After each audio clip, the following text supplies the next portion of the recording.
Good day to everybody. I'm Cory Hallam, Vice President at Texas Biomed and a Professor of Innovation Management. I am delighted to have you all here for this panel session. And I'd like to start with a little quote for us to consider. Science offers a largely unexplored hinterland for the individual pioneer who has the tools for the task. The rewards of such exploration, both for the nation and the individual, are great. Scientific progress is one essential key to our security as a nation, to our better health, to more jobs, to a higher standard of living, and to our cultural progress. Vannevar Bush to President Roosevelt in 1945 for why we need to invest in science.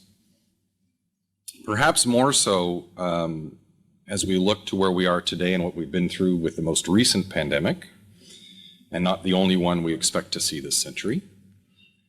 I would add that the innovation side of this is implicit in what Vannevar Bush said to the president at that time, and perhaps more relevant to what we're seeing with how we react as a global community.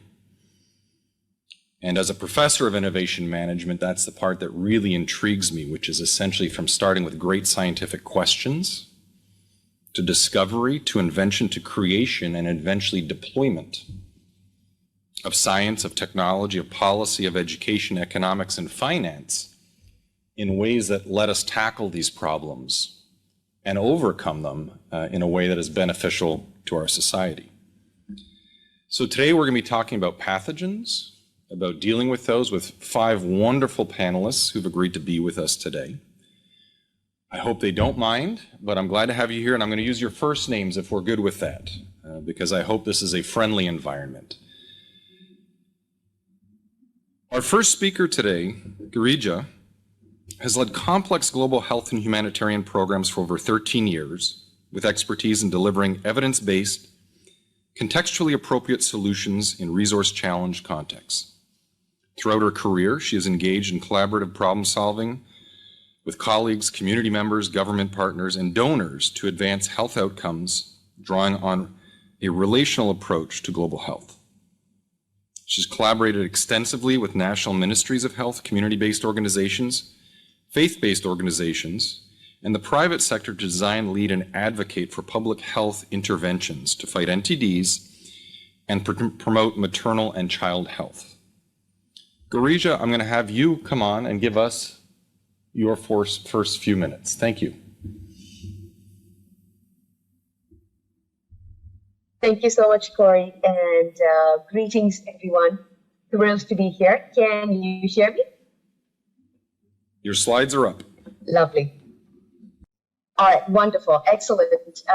So again, greetings, everyone. I'm thrilled to be here with you today to share some reflections on progress and challenges with NTDs, or neglected tropical diseases.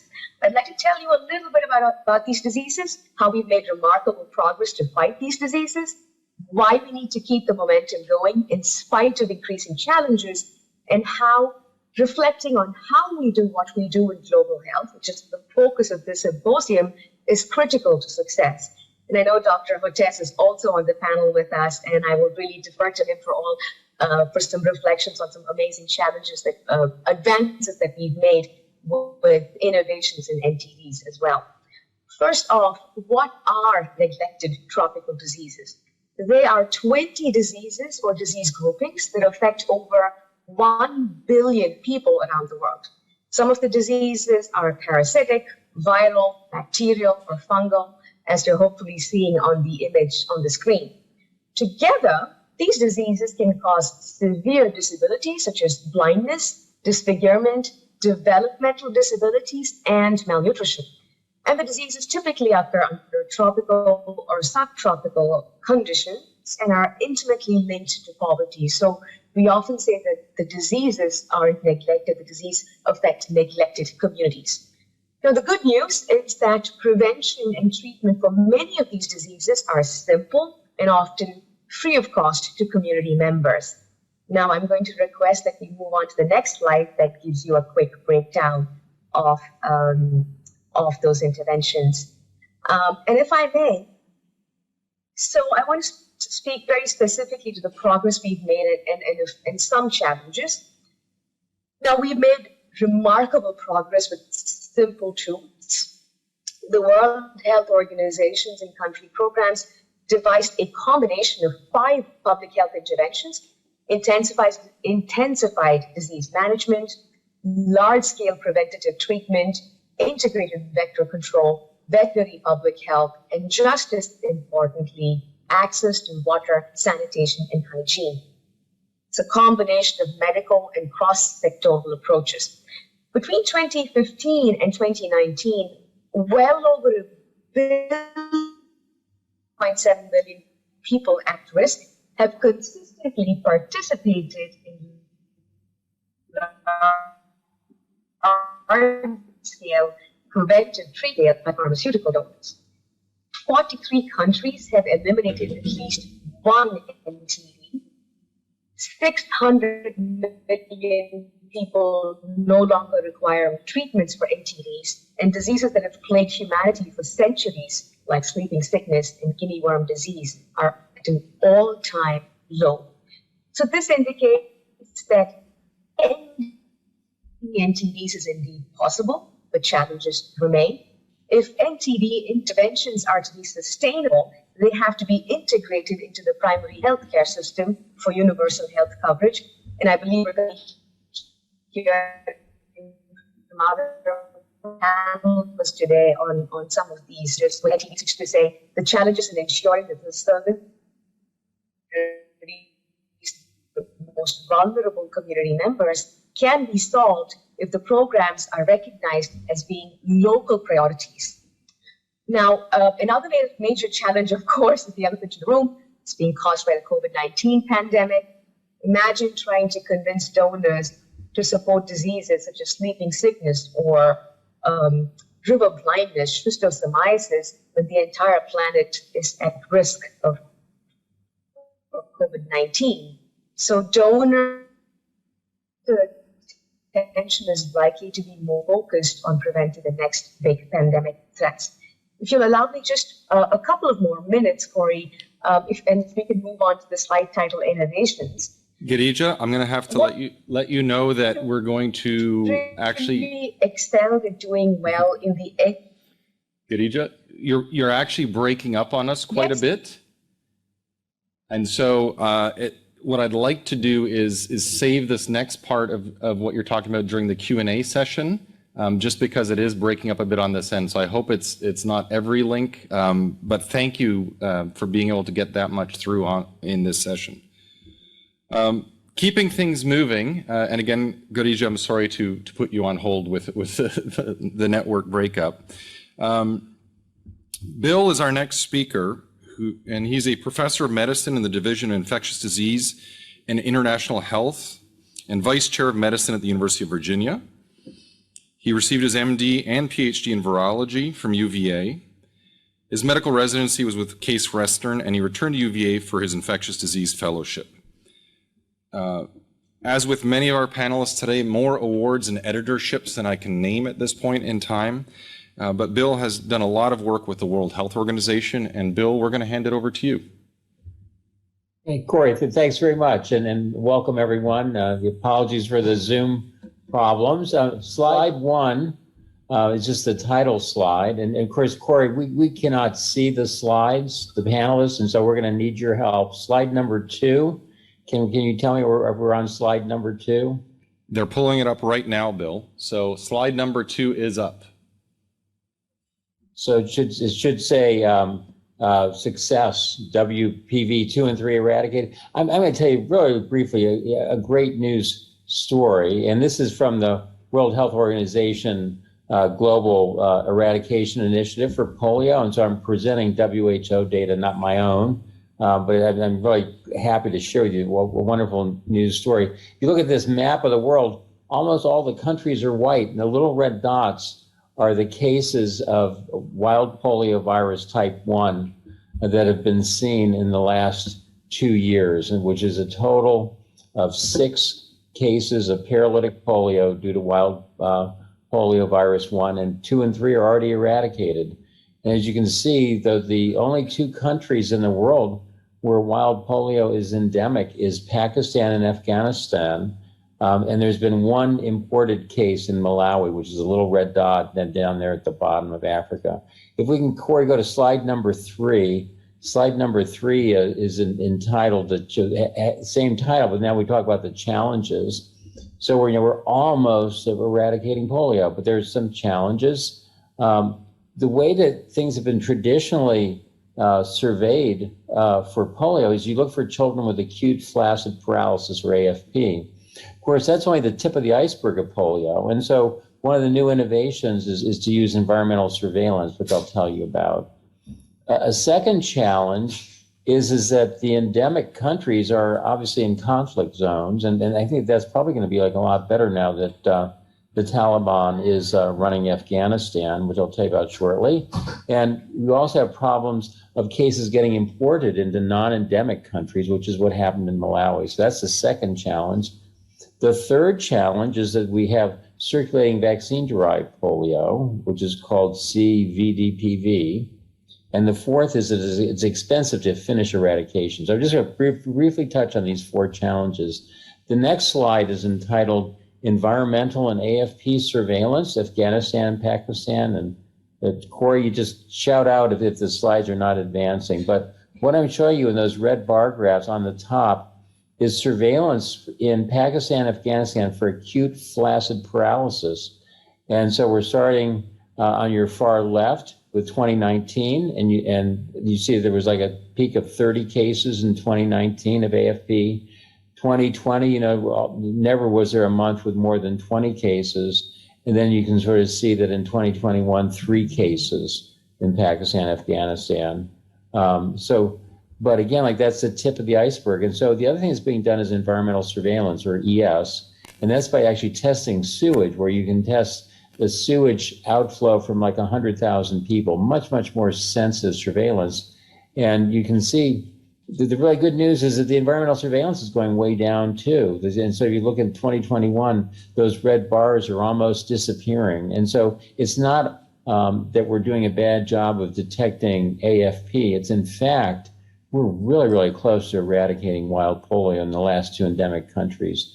Slide number 5 is Afghanistan, and just talking about the progress under the Taliban. So today, which is completely different than a year ago, all the children are accessible to being vaccinated. Nationwide campaigns have been implemented. Now, there was a terrible situation in February of last year that saw coordinated killing of 8 of the field level workers, but a much better situation today. And so we have 8.5 million children vaccinated, although not to be like, look through rose-colored glasses, obviously there's a huge humanitarian crisis going on there, but real progress. And so we go to the next slide is 2B, the problem of importation of wild polio virus in Malawi. And this is that one little red dot I showed you in Africa. And it's a child that had not traveled. And so this child acquired WPV1, and by sequencing it, we know it was from the endemic areas in Pakistan, Afghanistan. So someone else had come into that community, colonized with wild polio 1, and then this child unfortunately had paralysis. The next slide, and I'm almost at the end here, is the response to this. So you understand like what you have to do when you get importation, is that there's going to be 4 rounds of additional polio vaccination in not only in Malawi, but in all the surrounding countries. And so we're talking about vaccinating almost 100 million people because of this one case of imported wild polio in Africa.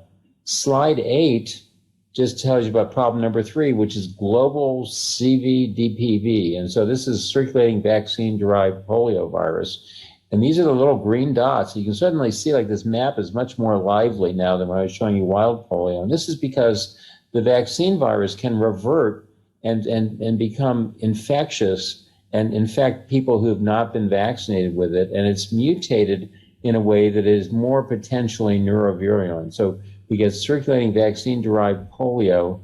And then this is actually a bigger cause of paralysis today than is wild polio by about 100 to 1. And so that's the problem. Slide number 9 is entitled 3, the problems CVDPV in areas with low routine immunizations.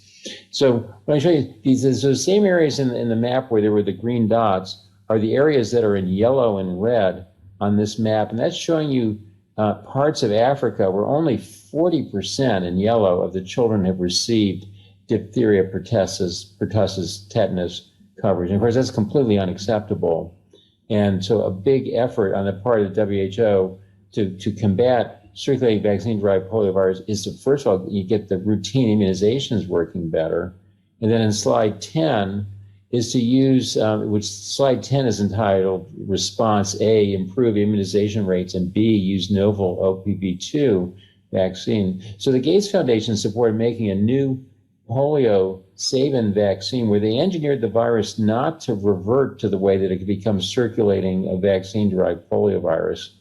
You never heard about this because, of course, COVID's been going on, but this is like completely amazing. 260 million doses of this vaccine have now been administered to control circulating vaccine-derived polio. So, very last slide then. So successes. This is like just an incredibly good news story, and it's due to the WHO, to the CDC, to Rotary International, and to the cooperation of literally all the countries in the world. It's an incredible political accomplishment. We've eradicated 2 of the 3 types of polio, and we are very, very close to eradicating type 1. And there are challenges. Probably the biggest challenge is like when you only have like 2 or 3 cases of paralysis a year, it's hard to run $1 billion eradication campaign, right? Because it's easier when you're preventing 100,000 cases of paralysis. But we don't want to stop. The job is almost done. But I think that after we've eradicated it, we need to move away from the use of a live virus to induce mucosal immunities, because we'll always otherwise have like this risk of like another circulating vaccine-derived polio. So Cory, thank you very much for this opportunity to talk about polio. Well, Bill, I really appreciate it, and you've raised some very good points that I hope we'll get back to in the Q&A session. Next, I've got Peter, who is the Dean of the National School of Tropical Medicine and Professor of Pediatrics and Molecular Virology and Microbiology at Baylor College of Medicine. He's an internationally recognized physician-scientist in neglected tropical diseases and vaccine development, and co-director of the Texas Children's CVD, where he leads a team and product development partnership for developing new vaccines, both against pathogens as well as other infectious diseases. So Peter. Thank you so much. I appreciated both Bill's comments and Girija's comments, and I guess I'm kind of a bridge between both, because for decades I've been working to develop vaccines for neglected tropical diseases, including vaccines for diseases such as hookworm infection, schistosomiasis. We have a new Chagas. Those are in phase 2 clinical trials, a Chagas disease vaccine, a therapeutic vaccine now, and going into phase 1 in Mexico. And then we've had a coronavirus vaccine program for about 10 years, because that's been orphaned as well. And now our COVID vaccine has been scaled up by Biological E in India, and it's gone into 30 million kids' arms and adolescent arms in India, and it's been approved now in Botswana. So I've been able to kind of get a sense of both worlds, the pandemic threat world and neglected tropical disease world, around making vaccines. And one of our approaches has been that, unlike a lot of the Operation Warp Speed vaccines and the vaccines for COVID-19, we specifically targeted working with vaccine producers in low and middle income countries. So there's a group that bands together that calls themselves the Developing Country Vaccine Manufacturers Network, and they're all over Asia, Indonesia, Bangladesh, India, Thailand, Vietnam, some in South Africa and Brazil, Argentina, Cuba, and Mexico. And we try to build on their capabilities. And the most widely available vaccine technology that's used in these countries is yeast fermentation to make yeast recombinant proteins, specifically around hepatitis B, recombinant hepatitis B. So maybe about a dozen low and middle income countries make their own hepatitis B vaccine. And so that's where we try to use yeast fermentation technology because of its low cost. It's also a vegan technology, no animal cells, human cells. And that's what we've been focusing on with some varying degrees of success. And now for our COVID vaccine, for instance, we've technology transferred that to India, to Biological E, to Biopharma, because it's a vegan technology, Biopharma is making this as a halal vaccine for Muslim majority countries, for Bangladesh. And now it's the government of Botswana has aspirations to make vaccines, and they're building a large production facility on the edge of the Kalahari Desert. So they're hoping to be an innovation hub for Africa. And I think this really highlights one of the reasons why we did suffer a lot of global vaccine inequity around COVID-19. And it's going to be relevant to other diseases as well. I think the policymakers are so focused on this idea that only the multinational pharma companies have the chops, the horsepower to really pull this off. And this, what I think was an overemphasis on speed and innovation. And we did get some really interesting vaccines out of it, like mRNA and adenovirus particle vaccines. But, as any engineer will tell you, and that when you focus on a brand new technology, there's a learning curve before you go from 0 to 9 billion doses you need for low and middle income countries. And we thought the portfolio should be balanced with more traditional technologies like we've been doing for NTDs and now COVID-19. So it is moving, and now it's going into kids' arms. I think it could have gone faster had we had that greater commitment to vaccine producers in low and middle income countries. So that's problem number one. Problem number two, I think we have to think about how we deregulate the regulators. Right now, if you want to get a vaccine approved for global distribution, you either go through the World Health Organization pre-qualification mechanism, which is a very sound process, but could be kind of slow and unwieldy, or you go through one of so-called 6 stringent regulatory authorities, which are and you can imagine where they are. It's the FDA in the US, it's Canada, it's the UK, the European medicine agencies, Australia, Japan, I think now Singapore's been added. And I think if we're really going to empower not only the vaccine producers, but the countries themselves, we've got to figure out a way to designate one or more national regulatory authorities, FDA-like organizations in low and middle income countries as stringent, because I think that could open up things. And since India is the biggest distributor and producer of vaccines, but that might be the way to go. And I think third, and very relevant to Bill's comments, is we've seen now the wheels come off in terms of the anti-vaccine movement. It's accelerated at a rate like we've never seen before. And it's taken kind of this new and ominous turn. And the new and ominous turn is it's now become a political movement. What started out around smaller groups claiming vaccines cause autism and efforts to debunk that are now full on embedded into party politics here in the US on the right. And it's coming out of the House Freedom Caucus, out of members of Congress, claiming that first they're going to vaccinate you and then they'll take away your guns and your Bibles. And as ridiculous as that sounds to us, a quarter of the country now accepts this, and it's amplified nightly by the Fox News anchors. And you have this bullpen of contrarian intellectuals or pseudo-intellectuals giving academic cover for this. And it's more than just an academic discussion, because my new estimates in a new book I'm writing with the working title Anti-Science Kills find that since May 1 last year, when COVID vaccines were widely available and the White House announced that anyone who wanted to get a COVID vaccine could, 200,000 Americans needlessly lost their lives because they refused to get vaccinated. And as reported by Charles Gaba, the health analyst, New York Times, Kaiser Family Foundation, Pew Research Center, overwhelmingly in the red states, and in the redder the counties in terms of voters, the greater the loss of life. And And now this is expanding into Canada, it's expanding into Western Europe, it's going into low and middle income countries, and they're not stopping at COVID-19 vaccines. They are specifically talking now about other childhood vaccinations. And I red flag that because I worry that the anti-vaccine aggression coming around COVID-19 is just the beginning, and we're going to start to see this now. We're even seeing one group openly advocating to stop routine childhood vaccination visits because that's nothing more than a device to vaccinate your kids. So we're going to start seeing now, I think we already took a big hit not only for NTD control programs and malaria control programs because of the social disruption in childhood vaccination programs. That's not too surprising, but what's really upsetting is in the rebound, as things open up a bit again, it's not coming back to baseline.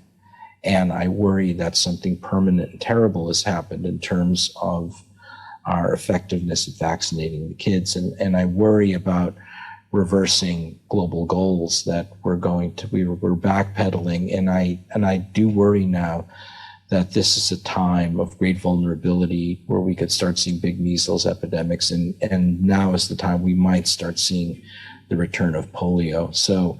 So Bill's comments were extremely important because, this is a vulnerable time right now when anti-vaccine aggression is still running mostly unopposed. The UN agencies don't want to seem to do much about it. The Biden administration is not doing much about it. The Surgeon General is a good Surgeon General is now, targeting some of the social media companies and, talking to Facebook or whatever they're called now, Meta, about switching up their computer algorithms. And that's useful, but it's not getting to those generating the content. And how we manage this in the next few years could be game changing in terms of whether we backpedal significantly on Millennium Development Goals and Sustainable Development Goals. So I'll stop there and leave some things for questions.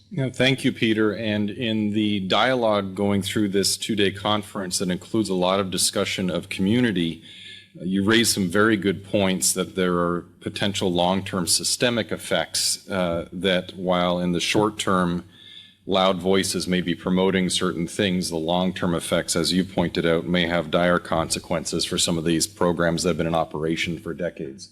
So thank you for those comments. Yeah, let me just add one other statement. When we talk about, the big things that we try to put up infrastructure to combat, things like nuclear proliferation or global terrorism or cyber attacks, anti-science aggression is now killing more Americans than all of those things combined by a lot. As I say, 200,000 people deliberately were defiant of vaccines. They were victims of anti-science aggression. And now we have to recognize this as a very potent and deadly social force, and for far more dangerous than things we put a lot of infrastructure to combat. And so, Peter, thank you. If you go back to my original Vannevar Bush quote, there's a lot more to science than just science these days. And it's a lot of burden on scientists as well as their working groups to be able to tackle these. So thank you. Yeah, we need Vannevar Bush. See if you can bring him back, because it would help a lot. We'll talk to the geneticists about that one. Thank you, Peter. Next, I have Obinna, who is a medical doctor and public health expert with 17 years of experience in international public health, data-driven strategic investments in national disease responses, health policy and advocacy, innovative health product introduction and scale-up. He's also a manager of catalytic investments in disease programs, an expert in monitoring and evaluating systems, including epidemiology of and national responses to infectious diseases, service delivery improvements, and district-level health systems. Obinna? Thanks, Cory. So I'm just going to, follow suit and talk about one of the biggest pandemics that has threatened global health, and that's the HIV pandemic. I work for the Global Fund to fight AIDS, tuberculosis, and malaria, which is the 21st century partnership, mobilizing resources to fight HIV, TB, malaria, and most recently COVID-19. The Global Fund, since inception in 2002, has raised about $50 billion, just to give you a sense of the response. So as we all know, HIV is a virus that attacks the body immune system. And if untreated, you have acquired immune deficiency syndrome. To give you a sense of where we are globally, there are about 37 million people who live with HIV today. And even though there's been tremendous progress in terms of providing treatment for people who live with HIV, about 28 million people on treatment. And we still have, lots of people who are untreated. We still have mortality from HIV globally, close to 700,000 every year. We still have new infections, people acquiring HIV every year, 1.5 million new infections every year. And so I'm just going to talk about a little bit, mention some where we are in terms of new innovations and how, the response has been affected by COVID-19. I think, negatively and positively as well. So I think, one of the things to say is that HIV programs across the world aim to do two main things. The first thing is to reduce mortality from HIV, and that's getting people who are living with HIV on, tested, to know their status and to get them on treatment, and basically continue being on treatment and keeping the level of virus in their body suppressed below undetectable levels. And with that also leads to, reduces their ability to, or removes their ability to transmit HIV to their partners, to their sexual partners. The second thing that global programs, the national programs aim to do is to reduce new infections, from HIV. And we know that treatment, being on treatment, having the level of the virus suppressed does prevent HIV transmission. But we also know that treatment alone cannot give us the kind of reductions that we want in terms of new infections globally. And so primary HIV prevention is very important, and there's been quite a bit of innovation around that as well. Now, so we need to test, we need to treat, but we also need to prevent. Pre-COVID, we did so well on treatment. For example, 64% reduction in mortality from its peak in 2014. But when we got to COVID, a couple of areas or components of the global response were hit by COVID-19. Because of the disruptions, we had testing, for example, reduced by about 22% globally. We also had prevention for key population programs and testing for key population programs. And I mean people who are at elevated risk of acquiring HIV. Those programs were hit also by the disruptions. But what we saw within the last 2 years was that a lot of country programs did quickly adapt and innovate. And HIV programs across the globe were quite resilient. Some of the key adaptations or key things that programs did or innovate around were, for example, ensuring that the programs accelerated multi-month dispensing. So you have people who are taking their medicines and they can get 3 months worth of medicines, at a time. And then you also had lots of programs innovate around virtual service delivery. So virtually enable people who can, get services, access services through telephone or through online means as well. And then some of the other things included, ramping up of programs, community-based service delivery programs. So those are some of the innovations that programs, and we've started seeing lots of the programs, get back on track in terms of the volume and the targets around testing for HIV prevention and treatment as well. Thank you, Obinna. We appreciate that intro and overview. Next, I'd like to introduce Lilies, who has over 20 years of work experience in the development, banking, and ICT sectors, 16 of which have been in international development organizations with a key focus on health. Currently, she's the Africa Director at Malaria No More UK, where she leads work in Africa in the advocacy and creative communications towards zero malaria, and has had a long history of working in these spaces for moving forward with better health and better investment in health. Lilies?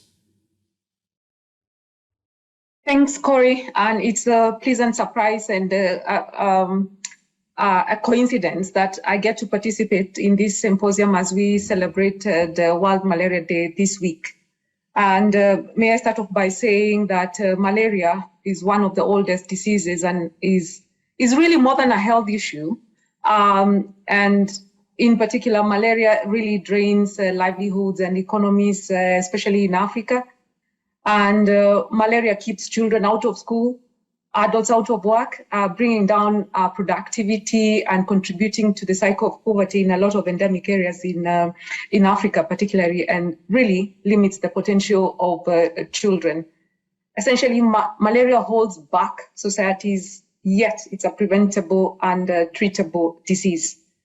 And this just is something to get us to the point that malaria is really a holistic challenge in communities. But nevertheless, in the last 2 decades, great progress has been made, bringing down the rates, the incidences and deaths by 50%, having about 1 billion cases prevented and about 10 million lives saved. This is around the period between 2000 and 2015. But we see the years just before the pandemic, the COVID-19 pandemic, things had started to slow down, and that means the pandemic has made things much, much more worse. And despite the progress that I've mentioned, in 2020, there were about 241 million cases with 627,000 deaths, according to the World Health Organization 2021 report. And the most really sad thing is that 77% of the deaths were children under the age of 5.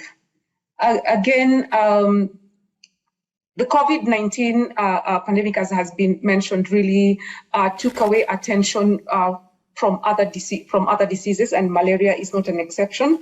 And for example, between the period of April and September 2020, comparing that with the same period in 2019, malaria diagnosis fell by 31%. And key to this is that a lot of people did not present themselves to health facilities, especially given that the symptoms for malaria really are similar to those of COVID. Key to that is fever. So there was a lot of diagnosis not done, and hence the reason why that went down. Again, in 2020, the deaths of malaria were the highest that has been in the last 20 years, and there was an additional of 47,000 lives that were lost compared to the previous years. A key pillar that I would want us to bring to attention today in terms of pandemic preparedness and what COVID really brought out is the community health system, and in particular community health workers who regularly provide testing, tracing, and care for diseases like malaria were trained to adapt their skills to also test, trace, and isolate for COVID-19. And these community health workers provided surveillance for new COVID-19 infections, and also supported with the home-based care, just showing the impact that the community health system has in the overall health system.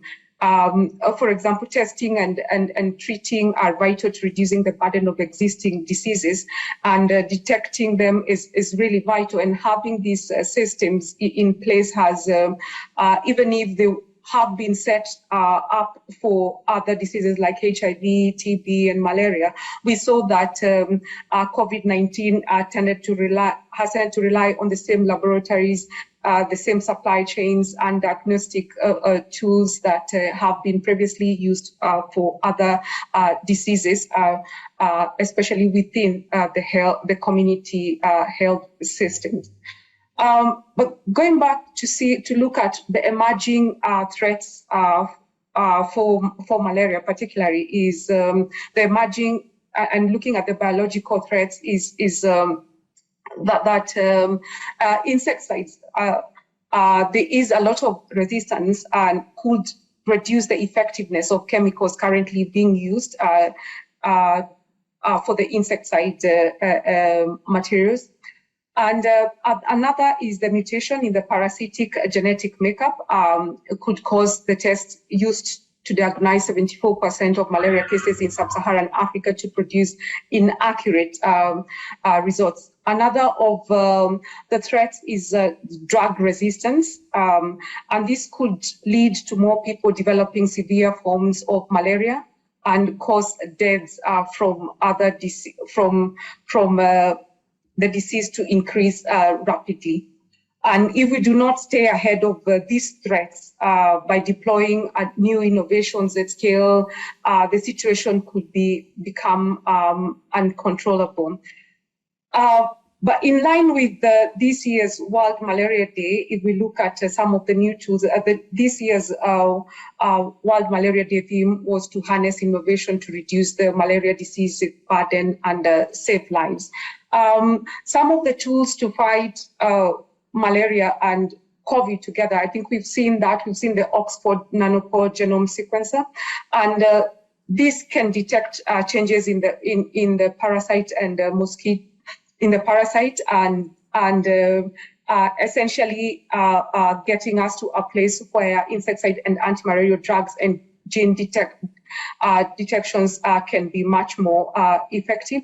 It can also detect COVID-19, meaning that there is that dual usage.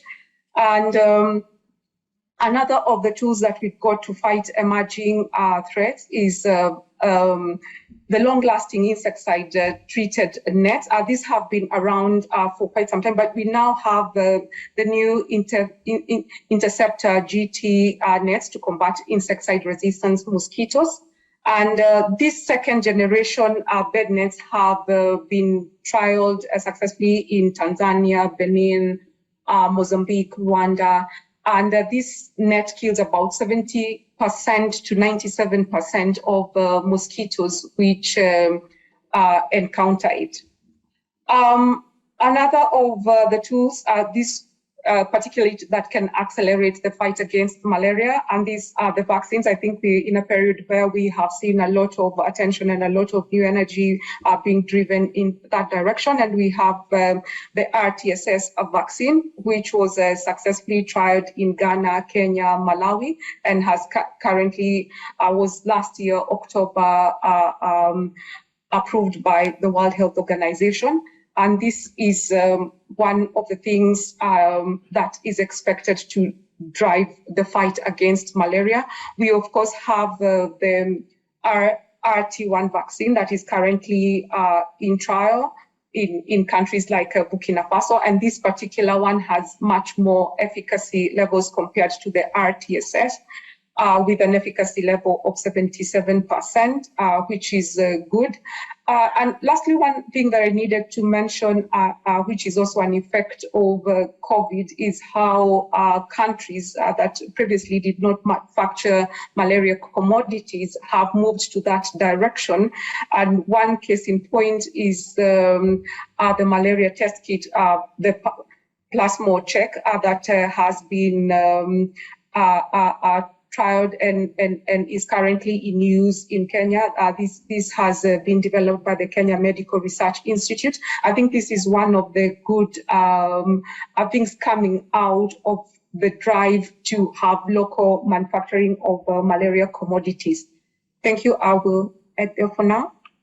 Thank you, Lilies. Absolutely appreciate that perspective. So we've had 5 very interesting perspectives across the spectrum of these pathogens that we're dealing with, both on existing technologies, new technologies, process, policy, funding moving forward. We're going to move to the section now, and for our speakers online, we have a large group in the room, as well as several hundred people online in this session. And so questions are going to be coming in live from the room, as well as we have assistants here running questions up to us in written format. If you don't mind, bring those. Anyone who does have a question in the room, raise the hand. We can bring a microphone over to you to ask that. But I do want to jump back for a second. There's one that came in here. Bill, going to you, what's interesting from the eradication perspective with polio is the emergence of that one instance that essentially appears to have been transmitted due to travel in Malawi, resulted in a response that's multinational to essentially encircle it and try to trap it. And so that is essentially for one pathogen. What does it mean globally as other pathogens can transport and move like that, and the need to have these multinational responses that is, as you said, are billion-dollar problems trying to get to that last yard of the game? Well, Cory, that's a great question, and I think that WHO is responding in part by trying to not make polio like a single disease, and so the environmental surveillance might be like the best example of that. Is that environmental surveillance, of course, proved to be very, very useful for tracking COVID, and is now being used to track antimicrobial resistance as well. And so hopefully this not AFB surveillance, which is how this case was detected in Africa, but environmental surveillance will enable us to be able to detect the very beginnings of these epidemics when we have a better opportunity to respond. Thank you, Bill. Appreciate that. Girija, another one came in. Really from your perspective, with national ministries of health, do you see that governments and your interactions with them are moving in a direction that understand the speed with which we need to respond and are able to react accordingly? Or do we find that the bureaucracy of governments makes it difficult with respect to the time frame in which new pathogens are emerging?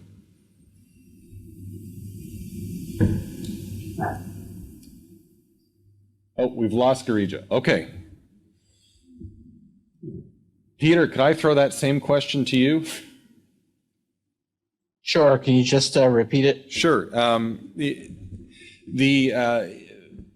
This one's essentially a time frame response that as we see pathogens emerge more and mutate more quickly, the time frame, are governments moving in the direction that they are able to respond, or are we finding that the bureaucracy of them is falling further behind in our ability to monitor, develop responses, and deploy those responses? Well, the way I think of this is, it's not like we don't learn things with each new pandemic. So after SARS in 2002, we put in place IHR, International Health Regulations, 2005. After H1N1 in 2009, they created the Global Health Security Agenda with the White House, at that time the Obama White House, and WHO and CDC. And then after Ebola, we created CEPI, the Coalition for Epidemic Preparedness Innovation. And now we'll learn some new things as well. I think the problem has been we're kind of trapped in this somewhat colonial mentality still, that all the innovation and infrastructure comes out of the global north, and eventually the crumbs filter down to the low and middle income countries, and it doesn't work. And not only doesn't work on humanitarian grounds, it doesn't even work in the enlightened self-interest of the Northern Hemisphere, right? I mean, Delta arose out of an unvaccinated population out of India and decimated North America and Europe and England, and now Omicron and BA2 rising out of an unvaccinated population in Southern Africa. So we've clearly have to fix this. And so what I've been kind of pushing for is to create greater ownership by the low and middle income countries on the African continents, Latin America, and South and Southeast Asia. And that means a few things. I think we've got to get over this idea that G7 countries and maybe empower more of the G20 nations. I think that would help. You know, Nigeria, for instance, is not a G20 country, even though it's got a larger overall economy than about the bottom 4 or 5 G20 countries. So fixing that, I think empowering product development for the African region, South Asia, and Latin America is important, because a lot of the diseases, you know, are actually of regional importance, but not global importance. And as a result, they get totally ignored. So for instance, you know, we'll look at a disease like Buruli ulcer, which is endemic in Ghana and Togo. I guarantee you GSK and Merck are not going to make a Buruli ulcer vaccine, even though it's feasible. So who makes that vaccine? And so there's nobody really thinking about how to make vaccines of tremendous regional importance. It's not only pandemic threats. And then, as I say, deregulate the regulator. So everyone talks about this concept of decolonizing the ecosystem, but nobody seems really committed to it, right? CEPI is still based in Oslo and London, two of the great disease endemic countries of the world, right? So we've got to find a way to either create CEPI South or reinvent the organization, and it's going to take time, but I think that's clearly the message. Well, thank you for that, Peter. I'm actually going to the audience here. So who's coming up for the question here? Come on up. One of our youngest attendees at the conference has a question. Thank you. Should I just sit down and ask a question? Okay. So my name is Ava Schreier, and I'm a 10th grader at Roosevelt High School, and I had a question for Mr. Peter Hotez. So my question is, how can the youth implement ideas presented about increasing vaccination rates in their community? And how can they make strides towards reducing the infectious disease rates in their personal circles? Well, I think how to address vaccine hesitancy here in Texas is really, really challenging right now. Texas, especially Central Texas, has become kind of the epicenter of the anti-vaccine movement in the United States, and it's very much along political leanings. And in the past, if I were to spend time with a parent, you could refute all of the fake anti-vaccine talking points and get them to, get them to vaccinate their child. But now at this new time that it's so linked to political allegiance, and political identity is linked to not vaccinating your kid or not taking a COVID vaccine, then it becomes really entrenched, and it's much more problematic. And also as academics, as professors or as scientists, this is uncharted waters as well, because, in all of our training, everything's said, you're not supposed to talk about Republicans and Democrats and liberals and conservatives. We're supposed to be beyond all that. And the scientific and academic societies are all about staying politically neutral. And all that made sense up until a couple of years ago. And now, when it's coming so sharply along a partisan divide, I think everyone's scrambling and scratching their heads to try to figure out a way to do this. And I've said now that I think the health sector does not know what to do at this point. You know, in the past, CDC and other federal agencies decided to address this by ignoring it, saying that it was just a fringe movement, it was going to go away by itself, and it didn't. And now we're seeing the U.S. Surgeon General and Health and Human Services, you know, target the social media companies and try to switch up some of the computer algorithms to prevent things from going viral. It's not adequate, and it doesn't get to the source. And so what I've said to the Biden administration is, let's get some experts in from outside the health sector, bring in Homeland Security and Commerce Department, Justice Department, bring in State Department, because now we know that one of the major sources of disinformation around health interventions, including vaccines, is coming out of the Russian government, the Putin propaganda machine, through this whole system of weaponized health communication. And he's using this as a wedge, Putin's using this as a wedge issue to divide our country, and unfortunately, effectively. And now it's global. This is happening now on the African continent. It's happening certainly in Europe. So this is becoming a widespread global movement. And I think the health sector is still too tentative about how to go about taking this up. Well, Peter, thank you for that. And to the rest of the panelists, I've got about a dozen questions coming in. I got Lily's, I got Obi, Girija. There's a bunch of things here. If you don't mind, we're going to follow up with a few written questions to you. Hopefully you can provide some responses. We can post those.